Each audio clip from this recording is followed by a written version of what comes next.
Saudi Gulf breaking ന്യൂസിലേക്ക് സ്വാഗതം. പ്രവാസലോകത്തെ വിവിധ വാർത്തകൾക്കായി ഈ ചാനൽ സബ്സ്ക്രൈബ് ചെയ്യൂ. സൗദി അറേബ്യയിൽ ഒരാഴ്ചക്കിടെ വിവിധ നിയമലംഘനങ്ങൾക്ക് 21,049 വിദേശികൾ പിടിയിലായി. ജൂലൈ 25 മുതൽ 31 വരെ രാജ്യവ്യാപകമായി നടത്തിയ റെയ്ഡിലാണ് തൊഴിൽ വിസ, അതിർത്തി സുരക്ഷാ നിയമങ്ങൾ ലംഘിച്ചവരെ അറസ്റ്റ് ചെയ്തത്. ഇതിൽ 13,209 പേർ വിസ നിയമം ലംഘിച്ചവരാണ്. 5,177 പേർ അതിർത്തി സുരക്ഷാ നിയമലംഘകരും 2,663 പേർ തൊഴിൽ നിയമലംഘകരുമാണ്. രാജ്യത്തേക്ക് അനധികൃതമായി നുഴഞ്ഞുകടക്കാൻ ശ്രമിക്കുന്നതിനിടെ 1,540 പേരും പിടിയിലായിട്ടുണ്ട്. ഇതിൽ 43% യമനികളും 56% എത്യോപ്യക്കാരും 1% മറ്റ് രാജ്യക്കാരുമാണ്. കനത്ത മഴയെ തുടർന്ന് സൗദി തെക്കു പടിഞ്ഞാറൻ മേഖലയിലെ ജിസാനിലുണ്ടായ നാശനഷ്ടങ്ങളുടെ കണക്കെടുപ്പ് ആരംഭിച്ചു. വെള്ളിയാഴ്ച വൈകിട്ട് മേഖലയുടെ ചില ഭാഗങ്ങളിൽ ഇടതടവില്ലാതെ കോരിച്ചൊരിഞ്ഞ മഴ വലിയ നാശനഷ്ടങ്ങളാണ് ഉണ്ടാക്കിയത്. കഴിഞ്ഞ 5 വർഷത്തിനിടെ ഉണ്ടായിട്ടില്ലാത്ത മഴയ്ക്കാണ് കഴിഞ്ഞ ദിവസങ്ങളിൽ ഈ മേഖല സാക്ഷ്യം വഹിച്ചത്. മണിക്കൂറുകളോളം നീണ്ടുനിന്ന കനത്ത മഴയിൽ 3 പേർ മരിച്ചതായി പ്രാദേശിക പത്രം റിപ്പോർട്ട് ചെയ്തു. ശക്തമായ വെള്ളപ്പൊക്കവും നിരവധി ഗ്രാമങ്ങളെ ബാധിച്ചു. പല ഗ്രാമങ്ങളും ഒറ്റപ്പെട്ടു. നിരവധി വീടുകളിൽ വെള്ളം കയറുകയും വാഹനങ്ങൾ ഒലിച്ചു പോകുകയും കേടുപാടുകൾ സംഭവിക്കുകയും ചെയ്തു. റോഡുകളും തകർന്നിട്ടുണ്ട്. മയക്കുമരുന്നുമായി ഏഷ്യൻ സ്വദേശി അറസ്റ്റിലായതായി റോയൽ ഒമാൻ പോലീസ് അറിയിച്ചു. Narcotics and psychotropic substance control ഡിപ്പാർട്ട്മെന്റുമായി സഹകരിച്ച് ദോഫർ ഗവർണറേറ്റ് പോലീസാണ് പ്രതിയെ പിടികൂടിയത്. പ്രതിയുടെ അടുക്കൽ നിന്നും വലിയ തോതിലുള്ള ഹാഷിഷും മറ്റ് ലഹരി പദാർത്ഥങ്ങളും പിടിച്ചെടുത്തതായും പ്രതിക്കെതിരെ നിയമ നടപടികൾ പൂർത്തിയാക്കിയതായും റോയൽ ഒമാൻ പോലീസ് വ്യക്തമാക്കി. ഈജിപ്തിൽ കാർ അപകടത്തിൽപ്പെട്ട് ഒമാനി കുടുംബാംഗങ്ങൾ മരണപ്പെട്ടു. കൂടെയുണ്ടായിരുന്ന 10 വയസ്സുള്ള കുട്ടി അപകടം തരണം ചെയ്തതായും ഈജിപ്തിലെ ഒമാൻ എംബസി അറിയിച്ചു. കെയ്റോയിൽ നിന്നും 380 കിലോമീറ്റർ അകലെ വെച്ചാണ് കുടുംബം സഞ്ചരിച്ച കാർ അപകടത്തിൽപ്പെട്ടത്. മരണപ്പെട്ടവരുടെ കുടുംബാംഗങ്ങളെ ബന്ധപ്പെട്ട് അനുശോചനം അറിയിച്ചതായും എംബസി അധികൃതർ സൂചിപ്പിച്ചു. അപകടസ്ഥലത്തേക്ക് എംബസി ഒരു സംഘത്തെ അയച്ചതായും മൃതദേഹങ്ങൾ കൈമാറുന്നതിനും കുട്ടിയുടെ ചികിത്സയ്ക്കുമായി സംഘത്തെ ചുമതലപ്പെടുത്തിയിട്ടുണ്ടെന്നും റിപ്പോർട്ടുകളുണ്ട്. കുട്ടിയെ തിരികെ ഒമാനിലേക്ക് കൊണ്ടുവരാനുള്ള ശ്രമങ്ങൾ നടക്കുകയാണെന്നും ഡോക്ടർമാരുടെ നിർദ്ദേശപ്രകാരം കുട്ടിക്ക് യാത്ര ചെയ്യാൻ കഴിയുന്ന മുറയ്ക്ക് അത് സാധ്യമാക്കുമെന്നും എംബസി വൃത്തം സൂചിപ്പിച്ചു. വയനാട്ടിലെ ഉരുൾപൊട്ടൽ ദുരന്തത്തിൽ മരണപ്പെട്ടവരുടെ എണ്ണം 352ആയി. ഞായറാഴ്ച 2 മൃതദേഹങ്ങളാണ് ലഭിച്ചത്. ഔദ്യോഗിക കണക്കുകൾ പ്രകാരം മരിച്ചവരിൽ 221 പേരാണ്. ഇതിൽ 97 പുരുഷന്മാരും 87 സ്ത്രീകളും 37 കുട്ടികളുമാണുള്ളത്. ചാലിയാറിൽ ഞായറാഴ്ച നടത്തിയ തിരച്ചിലിലാണ് 2 മൃതദേഹങ്ങളും 10 ശരീരഭാഗങ്ങളും ലഭിച്ചത്. വയനാട്, കോഴിക്കോട്, മലപ്പുറം ജില്ലകളിലെ വിവിധ ആശുപത്രികളിൽ ചികിത്സയിൽ 91 പേരാണ് കഴിയുന്നത്. 253 പേർ ഡിസ്ചാർജായി. ദുരന്ത മേഖലയിൽ നിന്നുള്ളവരെ മേപ്പാടിയിലെ 8 ക്യാമ്പുകളിലായാണ് താമസിപ്പിച്ചിരിക്കുന്നത്. 17 ക്യാമ്പുകളിലായി 701 കുടുംബങ്ങളിലെ 2,551 പേരാണ് കഴിയുന്നത്. ചാലിയാറിൽ നിന്നും ഒരു പുരുഷന്റെ പകുതി മൃതദേഹവും ഒരു സ്ത്രീയുടെ മൃതദേഹവുമാണ് കഴിഞ്ഞ ദിവസം ലഭിച്ചത്. കേരളത്തിലെ വയനാട്ടിലുണ്ടായ ഉരുൾപൊട്ടൽ ദുരന്തത്തിൽ ഇരയായവർക്ക് വേണ്ടി സൗദി രാജാവ് സൽമാൻ രാജാവും കിരീടാവകാശി അമീർ മുഹമ്മദ് ബിൻ സൽമാനും ഇന്ത്യൻ രാഷ്ട്രപതി ദ്രൗപദി മുർമുവിന് അനുശോചന സന്ദേശം അയച്ചു. ദുരന്തത്തിൽ നിരവധി പേർ മരിച്ചെന്നും അനവധി ആളുകൾക്ക് പരിക്കേറ്റെന്നും പലരെയും കാണാതായെന്നും സംബന്ധിച്ച വാർത്തകൾ അറിഞ്ഞതായും ഇരുവരും പ്രസ്താവനയിൽ പറഞ്ഞു. ഈ ദുരന്തത്തിന്റെ വേദന പങ്കിടുന്നു എന്നും കാണാതായവർ സുരക്ഷിതമായി അവരുടെ കുടുംബങ്ങളിലേക്ക് മടങ്ങി വരട്ടെ എന്നും പരിക്കേറ്റവർ വേഗത്തിൽ സുഖം പ്രാപിക്കട്ടെ എന്നും അധികൃതർ സന്ദേശത്തിൽ വ്യക്തമാക്കി.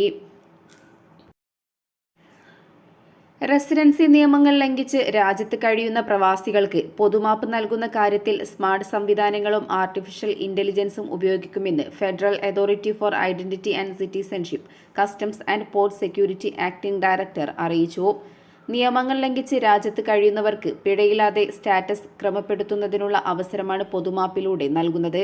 ഫെഡറൽ നിയമത്തിലെ വ്യവസ്ഥകൾക്കനുസൃതമായി സെപ്റ്റംബർ 1 മുതൽ 2 മാസത്തേക്ക് അനുവദിക്കുന്ന ഗ്രേസ് പീരീഡിൽ പിഴയില്ലാതെ രാജ്യം വിടുകയോ സ്റ്റാറ്റസ് ക്രമപ്പെടുത്തി രാജ്യത്ത് തുടരുകയോ ചെയ്യാം.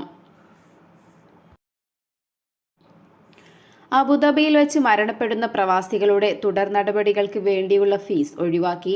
മരണ സർട്ടിഫിക്കറ്റ്, എംബാമിംഗ്, ആംബുലൻസ്, മൃതദേഹം സൂക്ഷിക്കുന്ന പെട്ടി എന്നിവയ്ക്കുള്ള ഫീസാണ് പൂർണ്ണമായും ഒഴിവാക്കിയിരിക്കുന്നത്.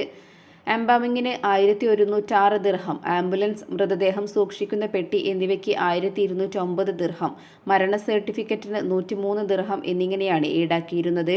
എല്ലാം കൂടി വരുമ്പോൾ ഒരു മൃതദേഹം നാട്ടിലേക്ക് കൊണ്ടുവരണമെങ്കിൽ 2418 ദിർഹം, അതായത് 55,000 രൂപ ചെലവ് വരുമായിരുന്നു.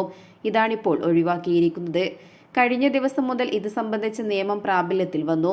ഇനി തുക ഈടാക്കില്ലെന്ന് സാമൂഹിക പ്രവർത്തകൻ വ്യക്തമാക്കി. മസ്കറ്റ് ഇന്ത്യൻ എംബസിയിൽ 78ാമത് സ്വാതന്ത്ര്യദിനാഘോഷം ഓഗസ്റ്റ് 15 രാവിലെ 7 മണിക്ക് ആരംഭിക്കും. എംബസി അങ്കണത്തിൽ ഇന്ത്യൻ അംബാസിഡർ അമിത് നാരംഗ് പതാക ഉയർത്തും. മുഴുവൻ ഇന്ത്യക്കാർക്കും പരിപാടിയിൽ പങ്കെടുക്കാം. എംബസിയിലെ സ്വാതന്ത്ര്യദിനാഘോഷത്തിൽ പങ്കെടുക്കുന്നവർ മുൻകൂട്ടി രജിസ്റ്റർ ചെയ്തിരിക്കണം. എംബസിയിൽ 6:45 റിപ്പോർട്ട് ചെയ്യുകയും വേണം. കൂടുതൽ വിവരങ്ങൾക്കായി 24684514 എന്ന നമ്പറിൽ ബന്ധപ്പെടാം. മസ്കറ്റ് അന്താരാഷ്ട്ര വിമാനത്താവളത്തിൽ പ്രഖ്യാപിച്ച പാസഞ്ചർ ബോർഡിംഗ് സിസ്റ്റം പ്രോസസ്സിംഗ് മാറ്റം പ്രാബല്യത്തിൽ. വിമാനത്താവളത്തിൽ PBS മാറ്റം വരുന്നതിനാൽ യാത്രക്കാർ പതിവിലും നേരത്തെ എത്തിച്ചേരണമെന്ന് കഴിഞ്ഞ ദിവസം ഒമാൻ എയർപോർട്ട്സ് അധികൃതർ സർക്കുലറിൽ അറിയിച്ചിരുന്നു. ഇനി മുതൽ യാത്രക്കാർ വിമാനം പുറപ്പെടുന്നതിന് 40 മിനിറ്റ് മുമ്പ് ബോർഡിംഗ് പാസ് റീഡിംഗ് പൂർത്തിയാക്കിയിരിക്കണം. ഇതിനുശേഷം ചെക്ക് പോയിന്റ് വഴി വിമാനത്താവളത്തിലേക്ക് കടത്തിവിടില്ല. വിമാനങ്ങൾ കൃത്യസമയത്ത് തന്നെ പുറപ്പെടുന്നതിന് എല്ലാവരും നിർദ്ദേശം പാലിക്കണമെന്നും ഒമാൻ എയർപോർട്ട്സ് സൂചിപ്പിച്ചു. ഇനി മുതൽ പാസഞ്ചർ പ്രോസസ്സിംഗ് കട്ട് ഓഫ് സമയം വിമാനം പുറപ്പെടുന്ന സമയത്തിന് 40 മിനിറ്റ് മുമ്പായിരിക്കും. നേരത്തെ ഇത് 20 മിനിറ്റായിരുന്നു.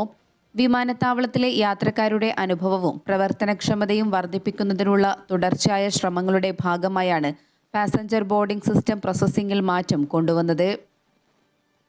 അതേസമയം ഇനിയുള്ള ദിവസങ്ങളിൽ വൈകി വിമാനത്താവളങ്ങളിൽ എത്തുന്നവർക്ക് യാത്ര മുടങ്ങും. നേരത്തെ വിമാനത്താവളത്തിൽ എത്തി 40 മിനിറ്റ് മുമ്പ് ബോർഡിംഗ് പാസ് റീഡിംഗ് പൂർത്തിയാക്കണമെന്ന് ട്രാവൽ ഏജൻസികളും നിർദ്ദേശങ്ങൾ നൽകുന്നുണ്ട്. നക്കൽ പ്ലാറ്റ്ഫോമിൽ ഇതിനോടകം 12,000-ൽ പരം നിയമലംഘനങ്ങൾ റിപ്പോർട്ട് ചെയ്തതായി ഗതാഗത ആശയവിനിമയ വിവര സാങ്കേതിക മന്ത്രാലയം അറിയിച്ചു. ഗതാഗത മേഖലയിലെ നടപടികൾ എളുപ്പമാക്കുന്നതിനും നിയമലംഘനങ്ങൾ ഒഴിവാക്കുന്നതിനും 2020-ലാണ് മന്ത്രാലയം നക്കൽ ഓൺലൈൻ പ്ലാറ്റ്ഫോം തുടക്കം കുറിച്ചത്. അനധികൃത ട്രാൻസ്പോർട്ടിംഗുമായി ബന്ധപ്പെട്ട് 11,664 നിയമലംഘനങ്ങളും ചരക്ക് കടത്തുമായി ബന്ധപ്പെട്ട് 8,030 നിയമലംഘനങ്ങളും ഇതുവരെ നക്കൽ രേഖപ്പെടുത്തി. അതേസമയം നക്കൽ പ്ലാറ്റ്ഫോം ഏർപ്പെടുത്തിയ വാഹന രജിസ്ട്രേഷൻ, പെർമിറ്റ്, വിവിധ ലൈസൻസുകൾ തുടങ്ങിയവ ഉപയോഗിക്കപ്പെടുന്നവരുടെ എണ്ണം വർദ്ധിച്ചതായും മന്ത്രാലയം വ്യക്തമാക്കി. അനധികൃത ട്രാൻസ്പോർട്ടിംഗ്, ചരക്ക് കടത്ത് തുടങ്ങി വിവിധ നിയമലംഘനങ്ങളിൽ ആയിരക്കണക്കിന് പ്രവാസികളാണ് നിയമ നടപടികൾക്ക് വിധേയമായത്. 200 റിയാൽ വീതമാണ് പിഴ ചുമത്തുന്നത്. കഴിഞ്ഞ കാലങ്ങളിൽ അനധികൃത ടാക്സി സർവീസുകളിലും ചരക്ക് കടത്തുകളിലും പിടിക്കപ്പെട്ടതിനെ തുടർന്ന് വൻതുക പിഴ അടയ്ക്കേണ്ടി വന്നവരിൽ നിരവധി മലയാളികളും ഉൾപ്പെടുന്നു. ഗതാഗത നിയമം എല്ലാ കമ്പനികളും വ്യക്തികളും പാലിക്കണമെന്നും പരിശോധനാ ക്യാമ്പയിനുകൾ തുടരുമെന്നും ഗതാഗത മന്ത്രാലയം വ്യക്തമാക്കി.